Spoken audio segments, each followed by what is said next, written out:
ब्रजभूषण और पंडित जी का ब्लॉग गीता ज्ञान बहुत जल्दी लोगों के बीच काफी पॉपुलर हो गया था। बिल्कुल जैसे अभी यहाँ हम इसे सुन रहे हैं और आप इसे बहुत पसंद कर रहे हैं। ये ब्लॉग कोई उपदेश देने वाले बाबा जी के उपदेशों का कलेक्शन नहीं था, न ही किसी तरह के तंत्र मंत्र से आपके जीवन की प्रॉब्लम सॉल्व करने की गारंटी देने की बात कहता था। यहाँ पंडित जी सीधे सरल शब्दों में श्रीमद् भागवत गीता के श्लोकों का अर्थ और उन्हें किस तरह असल जिंदगी में उतारा जाए ये बताते थे। पढ़ने वाले उनसे आर्ग्यूमेंट भी करते थे कि यहां पर ऐसा क्यों कहा गया है, वैसा क्यों कहा गया है, या ये असल जिंदगी में पॉसिबल है ही नहीं, वगैरह वगैरह। पंडित जी हर सवाल का स्वागत करते हैं क्योंकि सवालों से जवाबों के रास्ते खुलते हैं। कई बार सवाल हमें उस जवाब तक ले जाते हैं जिसे हम न तो पहले सोच पा रहे थे, न किसी बात को देखने का ऐसा नजरिया बना पा रहे थे। ऐसा नहीं था कि पंडित जी का गीता ज्ञान बस उनके ब्लॉग तक ही सीमित था। अभी भी अपने दोस्तों के बीच सुबह शाम की सैर या हर शाम पार्क में जमने वाली बैठक में वे कभी कभार स्पिरिचुअल डिबेट्स कर लेते थे।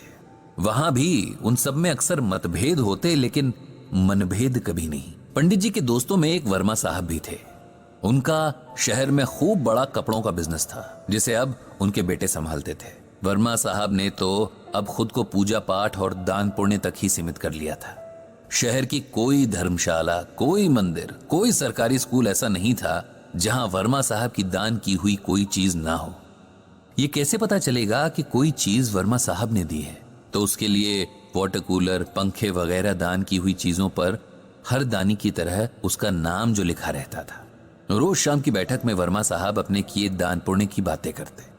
ऐसा करने के पीछे उनका शायद कोई स्वार्थ ना हो, बस आदतन कर देते थे। लेकिन बाकी के बुजुर्गों को ऐसा महसूस होता कि वे अपने अगले जन्म के लिए कुछ भी पुण्य नहीं कमा पा रहे हैं।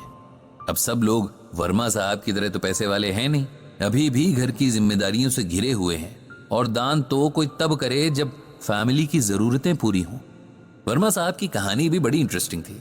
ऐसा नहीं था कि उन्हें सब कुछ विरासत में मिला हो। उनके पिता की शहर के एक बड़े चौराहे पर एक छोटी सी किराना की दुकान थी और फैमिली बड़ी थी, तो बस गुजर बसर करने वाले हालात थे। वर्मा साहब का मन कभी पढ़ाई में लगा ही नहीं। उन्हें तो बाजार की चहल पहल अट्रैक्ट करती थी। पिता की छोटी सी दुकान पर बैठना उन्हें कभी रास नहीं आया, लेकिन मजबूरी थी। पिता ने साफ कह दिया था कि या तो पढ़ाई करो या दुकान संभालो। वर्मा साहब छोटी सी उम्र से दुकानदारी करने लगे। अब 20 साल के युवक हो गए थे और जिंदगी घर और दुकान के बीच ठीक ठाक ही चल रही थी कि एक दिन अचानक उनके पिता चल बसे। अब जाकर वर्मा साहब को एहसास हुआ कि पिता कैसे पूरे परिवार को बांधे हुए थे। उनके बाकी भाई तो पढ़ाई में बिजी थे और उनकी पढ़ाई के सारे खर्चे इस छोटी सी दुकान पर ही डिपेंड करते थे। इस तरह छोटी सी उम्र में एक तरह से पूरे परिवार की जिम्मेदारियां वर्मा साहब पर आ गईं और कम उम्र में पड़े बोझ ने उन्हें वक्त से पहले ही सीरियस बना दिया था। अपनी मेहनत और बिजनेस माइंड के दम पर वर्मा साहब ने एक छोटी सी दुकान से इस शहर के सबसे बड़े कपड़ा व्यापारी तक का सफर तय किया था। आज उनके बेटों के पास एक सफल कारोबार है जिसकी नींव उनके पिता के पसीने की नमी थी। पंडित जी अक्सर एक बात नोट करते कि तमाम पूजा पाठ और दान पुण्य के बाद भी, जीवन के सारे सुख और सम्मान होने के बाद भी वर्मा साहब के चेहरे पर सुकून गायब रहता, जो एक्चुअली होना चाहिए था। हालांकि वो कभी उनसे पूछने की हिम्मत कर नहीं पाए, क्योंकि किसी से जुकाम बुखार की बात पूछना अलग बात है, लेकिन उनके बिना कहे चेहरे से झांकती टेंशन का जिक्र करना, क्या पता सामने वाले को अच्छा ना लगे। धीरे धीरे वर्मा साहब ने पार्क में आना कम कर दिया। पूछो तो बताते कि तबीयत थोड़ी सही नहीं लगती, इसीलिए नहीं आ पाते थे। सबकी तरह पंडित जी ने भी इसे उम्र का खेल समझा, लेकिन ये खेल कुछ और ही था जिसका पता पंडित जी को जल्द चलने वाला था। जब लगातार एक हफ्ते तक वर्मा साहब पार्क में नहीं आए, तब मित्र मंडली ने सोचा कि क्यों ना उनके घर चला जाए, उनका हाल पूछा जाए। जिसके पास जब समय था उनके घर मिलने गया। समय निकालकर पंडित जी भी गए और वहां जाकर फिर उन्हें वही एहसास हुआ कि वर्मा साहब को शरीर नहीं, मन की परेशानी थी जिसे वो किसी से भी बांट नहीं रहे थे। थोड़ा एकांत मिलने पर आखिर पंडित जी ने वर्मा साहब से पूछ ही लिया कि उनकी इस बेसुकूनी की वजह क्या है, क्यों हमेशा उनका मन अशांत सा लगता है। क्या इसके पीछे परिवार या कारोबार की कोई समस्या है? वर्मा साहब जैसे किसी के इस तरह के सवाल पूछने के इंतजार में ही थे। और पंडित जी के प्रति तो उनके मन में बड़ा सम्मान था ही। जानते थे कि पंडित जी बहुत सुलझे हुए इंसान हैं, सबके मन को समझने वाले और समझाने वाले भी हैं। यार पंडित, मेरा मन हमेशा अशांत रहता है। मैं कितना भी पूजा पाठ करूं, दान पुण्य करूं, लेकिन मुझे शांति नहीं मिलती। मुझे हर वक्त यही लगता है कि मुझसे कुछ कमी रह रही है। मेरी पूजा ईश्वर तक पहुंच नहीं रही है, मेरे दान मेरे अगले जन्मों के लिए पुण्य में नहीं बदल रहे हैं, और मैं सब कुछ करते हुए भी कुछ नहीं कर पा रहा हूं। पंडित जी ने एक लंबी सांस भरी और फिर गीता का ये श्लोक पढ़ा। विहाय कामान यह कर्वान पुमांश चरति निस्पृह निर्ममो निरहंकार स शांतिम अधिगच्छति। इस श्लोक में भगवान श्री कृष्ण ने अर्जुन से कहा है कि जो मनुष्य सभी इच्छाओं और कामनाओं को त्याग कर ममता रहित और अहंकार रहित होकर अपने कर्तव्यों का पालन करता है, उसे ही शांति प्राप्त होती है। अब सरल शब्दों में इसका मतलब सुनो। जब हम कोई भी काम करते हैं, चाहे वो अपना रोजमर्रा का काम हो या किसी की मदद करने जैसा काम, यदि हम किसी भी तरह के स्वार्थ या अहंकार से भर कर करते हैं, तब हमें किसी भी तरह से उस काम का सुकून नहीं मिल पाता।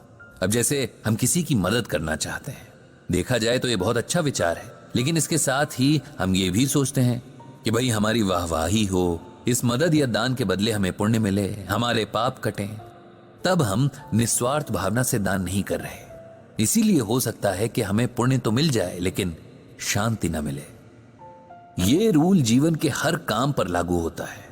अपने बच्चों को भी अपना इन्वेस्टमेंट नहीं समझना चाहिए कि आज हम इन्हें अच्छे से पालेंगे तो कल ये हमारी केयर करेंगे। उनकी अच्छी अपब्रिंगिंग यानी परवरिश हमारी ड्यूटी है। हम दान करते हैं क्योंकि हम काबिल हैं, लेकिन उसके बदले ये उम्मीद रखना कि इसके बदले हमारा प्रचार होगा, घमंड की निशानी है। और ईश्वर उस हृदय में वास नहीं करते जहां घमंड हो। इसी तरह उस हृदय में सुकून को भी जगह नहीं मिलती। अपना कोई काम करना, किसी की मदद करना हमारा फर्ज है, जिसे पूरा करना हर किसी की जिम्मेदारी है। इसके बदले कुछ मिलने की एक्सपेक्टेशन रखना गलत है। वर्मा साहब, आपने जीवन भर मेहनत की, आपको लगता है कि आपके परिवार को आपके प्रति थैंकफुल होना चाहिए। वे होंगे भी, लेकिन इस एहसान का शुक्रिया वे एक समय के बाद करना बंद कर देंगे। लेकिन आप उनसे हर समय ये सुनना चाहेंगे। ऐसा ना होने पर आपको दुख होगा, जबकि देखा जाए तो आपने किसी पर कोई एहसान नहीं किया। आपने जो किया वो परिवार के सदस्य होने के नाते आपकी रिस्पॉन्सिबिलिटी थी। हर कोई अपने परिवार और समाज के प्रति इसी तरह अपनी रिस्पॉन्सिबिलिटी निभाता है। आप पूजा पाठ करते हैं, ये भी उस भगवान के प्रति हमारा फर्ज ही है, जिसने हमें मनुष्य के रूप में जन्म दिया और इस धरती के सभी सुख भोगने का अवसर दिया। अपनी पूजा का प्रदर्शन करके भी हम उस सुख से हाथ धो बैठते हैं। इसीलिए कोई भी काम बिना घमंड और सेल्फिशनेस के किया जाना चाहिए, तब मन पर किसी तरह का बोझ नहीं होता। हम जानते हैं कि हमने अपना काम अच्छे से किया है, बाकी उसका फल जो भी मिले उसे ईश्वर और किस्मत पर छोड़ देना चाहिए।